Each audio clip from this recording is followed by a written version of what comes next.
Evangelho do segundo domingo da Quaresma. Ano A. Mateus, capítulo 17, versículos 1 a 9. 6 dias depois, Jesus levou Pedro e os irmãos Tiago e João, somente estes, e foi com eles a um alto monte. Ali, a sua aparência mudou diante deles. Seu rosto ficou brilhante como o sol e suas roupas brancas como a luz. Então, os 3 discípulos viram Moisés e Elias conversando com Jesus. E Pedro disse: Senhor, como é bom estarmos aqui! Se o Senhor quiser, eu armarei 3 barracas neste lugar, uma para o Senhor, outra para Moisés e outra ainda para Elias. Enquanto Pedro estava falando, uma nuvem brilhante veio sobre eles, e dela se ouviu uma voz: Este é meu filho querido, que me dá muita alegria. Escutem o que ele diz. Quando os discípulos ouviram a voz, ficaram com tanto medo que caíram com o rosto em terra. Jesus veio e tocou neles, dizendo: Levantem-se e não tenham medo. Eles olharam em volta e viram somente Jesus. Quando desciam do monte, ele deu ordem para que não contassem a ninguém o que tinham visto, até que o Filho do Homem ressuscitasse.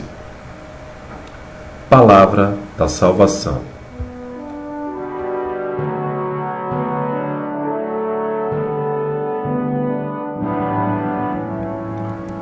O Evangelho de hoje descreve a transfiguração de Jesus no Monte Tabor, no início de sua subida a Jerusalém, onde será preso, julgado e crucificado.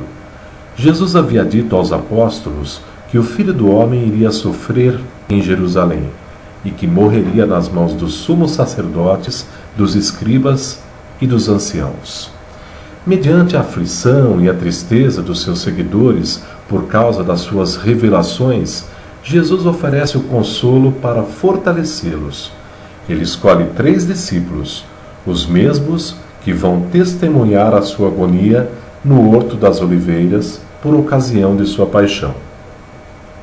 Estes são favorecidos por poderem contemplar o momento glorioso da transfiguração de Jesus, a fim de se fortalecerem para enfrentar as dificuldades que terão de enfrentar.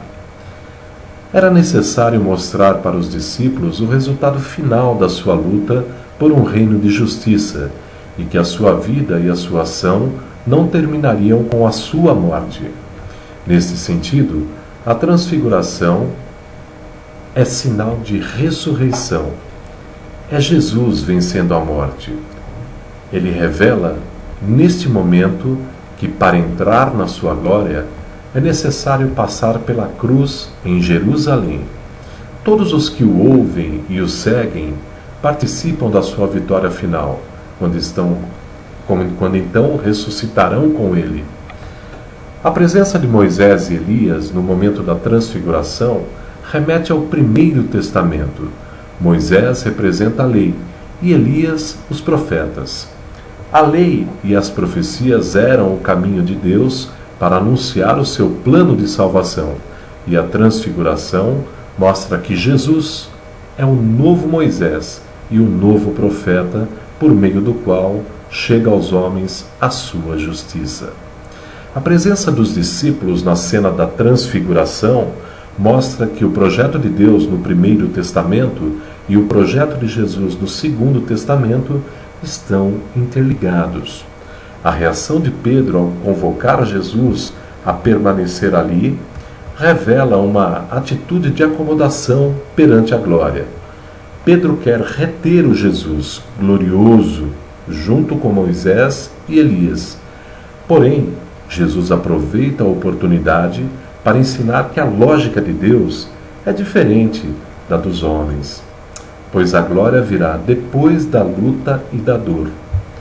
A nuvem clara que aparece indica a presença forte do Espírito Santo, e a voz que sai dela é a personificação do Pai. Neste momento, a Trindade se faz presente, como aconteceu também no batismo de Jesus. O Pai confirma a filiação divina de seu Filho e mostra que ele é a autoridade e que todos são convidados a ouvir o que ele diz. E fortalecidos pela presença da Santíssima Trindade, os discípulos desceram do Tabor.